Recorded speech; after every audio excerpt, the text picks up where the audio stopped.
Hello students, myself Arun Kumar Sharma, your history teacher. I hope you will be fine. And today we will resume the theme second, lecture third, writing and city life, early cities of Mesopotamia civilization. Topic first, describe status of women in Mesopotamian society. Mesopotamian society में women की स्थिति, उनकी हालत क्या थी, उसको आप describe करें. Women enjoyed respectable position in the society. Women का जो सोसाइटी में बहुत रेस्पेक्ट होती थी, सम्मान होता था. They enjoyed equal status with man and in religious and social affairs of life. जीवन के धार्मिक और सामाजिक मामलों में उनकी जो पोजीशन थी, स्टेटस थी, वो मैन के लगभग इक्वल थी, बराबर थी. They were free to set up their own trade and could even keep slaves for either male or female. वे व्यापार भी कर सकती थीं और साथ में ही वो जो स्लेव्स यानी गुलामों को भी रख सकती थी. चाहे मेल को रखो और चाहे भी मेल रखो, चाहे फीमेल को वो अपनी सर्विस में ले सकती थी. They were allowed to remarry in case of death of her husband. अगर मान लीजिए उनके हस्बैंड की डेथ होती है तो वो पुनर्विवाह भी कर सकती थी. Devadasi system was also prevalent in society but was not considered inimical to healthy social values. जो देवदासी व्यवस्था थी वो भी विद्वान थी, लेकिन इसको समाज के लिए अच्छा नहीं समझा जाता था, बल्कि ये माना जाता था कि ये सोशल वैल्यूज के लिए हेल्दी नहीं है. इन case of death of her husband they became the custodian of his property. और अगर उनके हस्बैंड की डेथ हो जाती थी तो वो अपनी जो फैमिली की प्रॉपर्टी थी उसकी वो कस्टोडियन, संरक्षक, प्रिजर्वर बन जाती थी. Students, our next topic is the script of Mesopotamia helped the historians to throw light on the ancient civilization. जो स्क्रिप्ट है मेसोपोटामिया की, वो हिस्टोरियंस को एंशिएंट सिविलाइजेशन के बारे में नॉलेज देने के लिए काफ़ी महत्वपूर्ण है. कैसे? How? The earliest language known to the Mesopotamian was the Sumerian. सबसे जो अर्लीस्ट, जो प्रारंभिक भाषा थी जो मेसोपोटामिया में जो डेवलप्ड हुई या इमर्ज हुई, वो थी Sumerian. It was replaced by Akkadi around 2400 BCE. और इसके बाद आई अक्कड़ी भाषा, जिसने सुमेरियन लैंग्वेज को रिप्लेस किया उसके स्थान पर, और ये टाइम था 2400 BCE. ग्रेजुअली, धीरे धीरे the Aramaic and came into prominence by 1400 BC. इसके बाद जो थर्ड लैंग्वेज थी वो थी अरेमिक, और ये 1400 BCE के में प्रोमिनेंस मीन्स इसका ये फेमस हो गई, पॉपुलर हो गई और लोग इसका यूज करने लगे. The use of Aramaic became wide spread by 1000 BCE. और 1000 BCE तक तो वाइड स्प्रेड, मेरा मतलब इसका ये चारों तरफ फैल गई और लोग इसका यूज करने लगे और लोग इसको रीड करने लगे, पढ़ने लगे. Irrespective of the fact that there had originated a script in the Mesopotamia, still the rate of literacy was very low. लेकिन इसके बाद भी कि वहाँ लैंग्वेज लगातार डेवलप्ड हो रही थी, स्क्रिप्ट डेवलप्ड हो रही थी, लेकिन वहाँ का लिटरेसी रेट जो था, जो कि साक्षरता दर था, वो साक्षरता दर बहुत कम था. The logic behind low literacy rate was that there were more than 2000 symbols use to decipher. और इसका जो बिहाइंड इसका कारण ये था लिटरेसी रेट होने का कि वहाँ जो लैंग्वेज थी उनमें जो सिंबल्स थे उनकी नंबर 2000 से भी ज़्यादा थी, और उनको पढ़ना पड़ता था, समझना पड़ता था। तो it was a very difficult task for the common people. Beside this, इसके अलावा the language was itself very complicated. ये जो लैंग्वेज थी, चाहे सुमेरियन हो, चाहे अक्कड़ी हो, चाहे अरेमिक हो, ये बहुत ही कॉम्प्लिकेटेड या जटिल भाषाएं थी। Topic 3, what do you know about Uruk? Uruk से आप क्या समझते हैं? Situated on the bank of river Euphrates, about 500 kilometers southeast of modern city capital Baghdad। Baghdad से 2500 किलोमीटर साउथ ईस्ट में एक रिवर यूफ्रेट्स के कोस्ट पर, तट पर यह सिटी उरुक बसा हुआ था। Uruk is an ancient Mesopotamian city. ये प्राचीन सिटी है वहाँ का, सब लगभग सबसे पुराना। And it came into existence around 3000 BCE। और इस प्रकार ये 3000 BCE में के करीब ये एग्जिस्टेंस में आया, अस्तित्व में आया, और इसका फाउंडेशन हुआ। Uruk spread over an area of 25 hectare. इसका जो स्प्रेड था, ये फैला हुआ था, वो 25 हेक्टेयर लैंड में था। The city expanded around 2800 BCE, और 2800 BCE तक ये जो है काफ़ी एक्सपेंड हो गया, इसका विस्तार हो गया। Sumerian king Enmerkar was the founder of this city. इस सिटी का फाउंडर था Sumerian king Enmerkar. He also constructed here the temple of well known goddess Inanna. और उसने वहाँ की उस समय की जो एंशियंट मेसोपोटामिया की एक बहुत फेमस गॉडेस थी, उनका नाम इनाना था, उसका टेम्पल भी बनवाया। He means Enmerkar declared Uruk the capital city of his empire. और उसने अपने एम्पायर की, अपने साम्राज्य की कैपिटल सिटी मीन्स इसको राजधानी डिक्लेयर किया। The common people were engaged in the extraction of stones, making the mud bricks as per the order of their ruler. और वहाँ के जो कॉमन पीपल थे वे अपने रूलर यानी किंग के ऑर्डर या आदेश के अनुसार वे वहाँ स्टोन्स को एक्सट्रैक्शन करते थे, ज़मीन में उसके खोद कर डिगिंग करके निकालते थे। मड ब्रिक्स, मिट्टी की ईंटें बनाते थे। Uruk had also made progress in the field of technology. Technology में भी इसने प्रोग्रेस की। The invention of potter wheel also helped in utensil making on a large scale. जब पोटर व्हील का इन्वेंशन हुआ तो भी बहुत सारे बर्तन, मिट्टी के बर्तन, अर्धन पोट्स को बनाया जाने लगा लार्ज स्केल पर। Students, our next topic is topic 4, illustrate the construction of temples and gradual increasing of activities of temples in Mesopotamia. यानी वहाँ टेम्पल्स का इंस्ट्रक्शन कैसे हुआ, कंस्ट्रक्शन निर्माण कार्य कैसे प्रारंभ हुआ, और उन टेम्पल्स में क्या क्या एक्टिविटीज़ होती थी।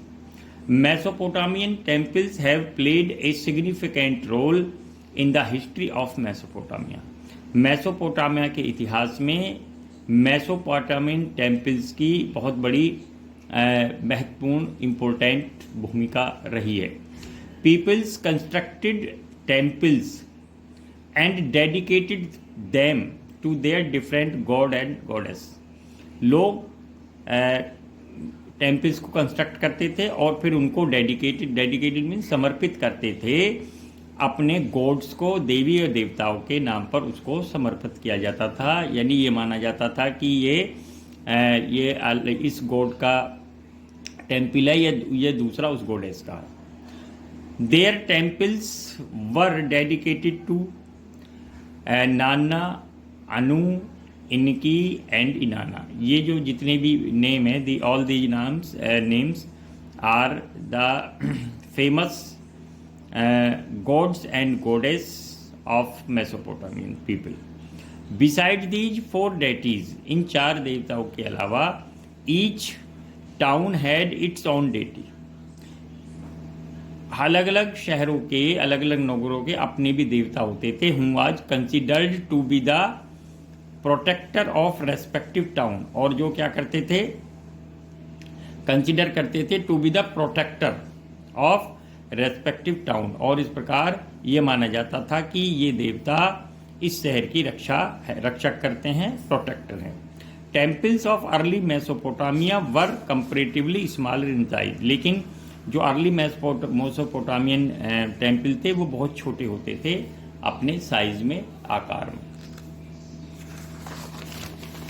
They were also made up of unbaked bricks, और ये शुरुआत में यानी इनिशियली बने होते थे अनबेक्ड ब्रिक्स यानी कच्ची ईंटों के। With the passage of time, समय के साथ ही, the temple began to take new shape, ये नया आकार लेने लगे।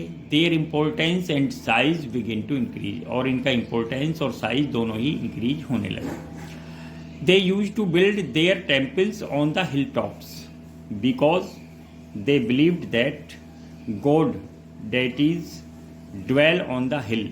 To these temples were made up of baked bricks.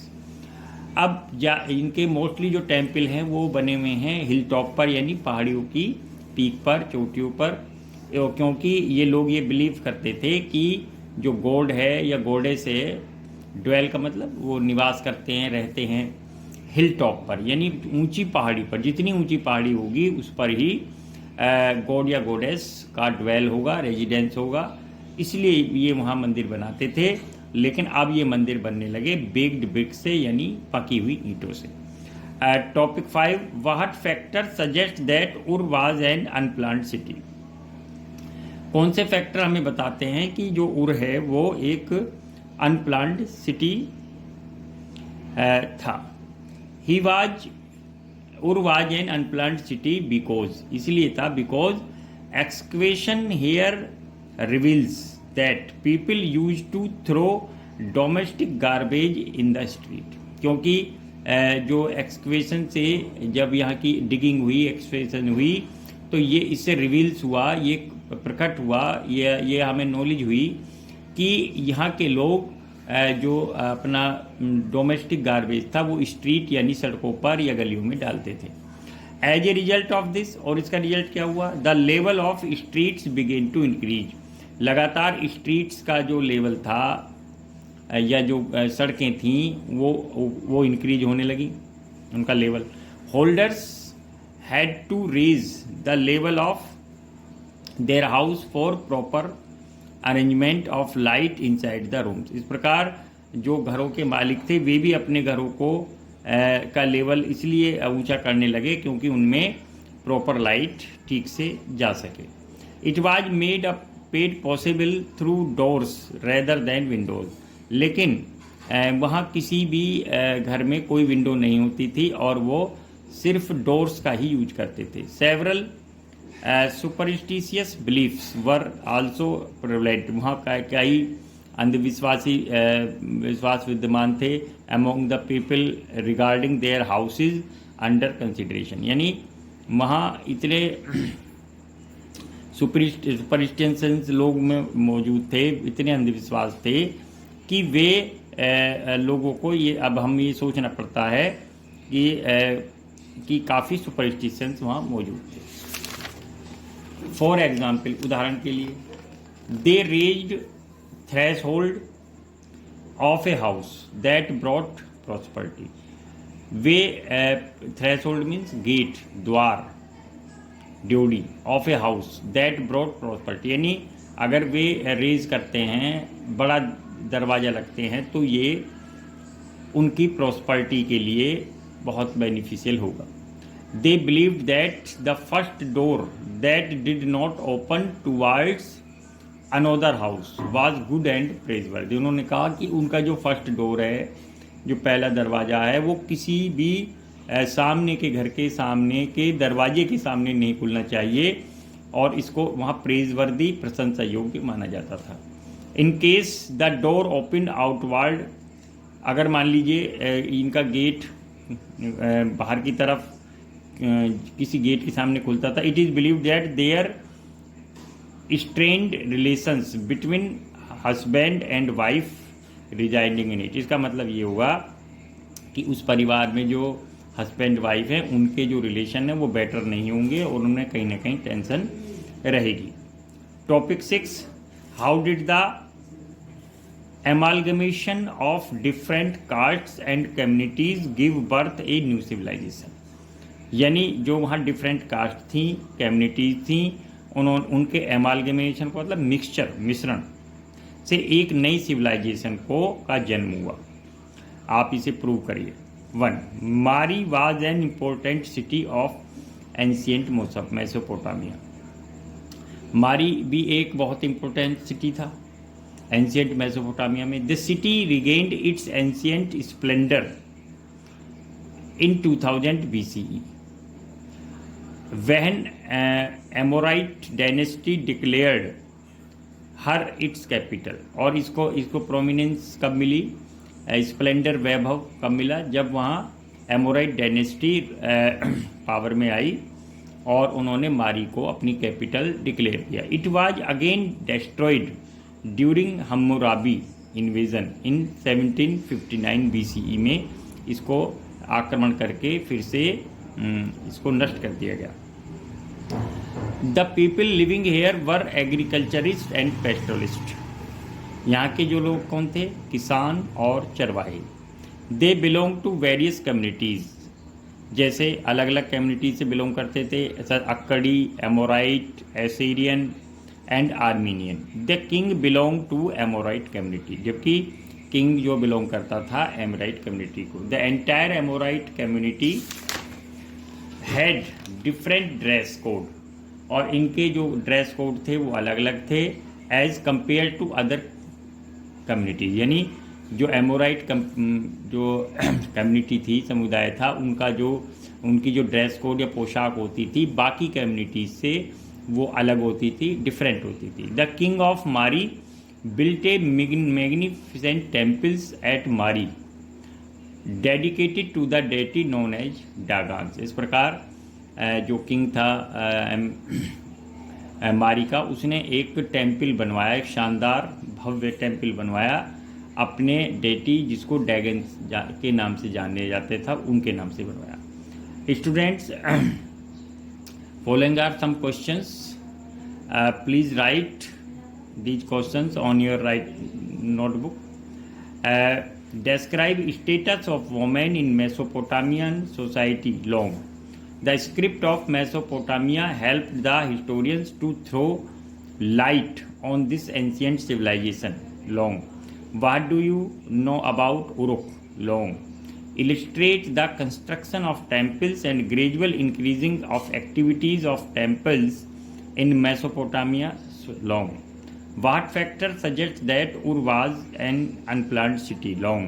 How did the amalgamation of different castes and communities give birth to the new civilization? Long. Thank you very much.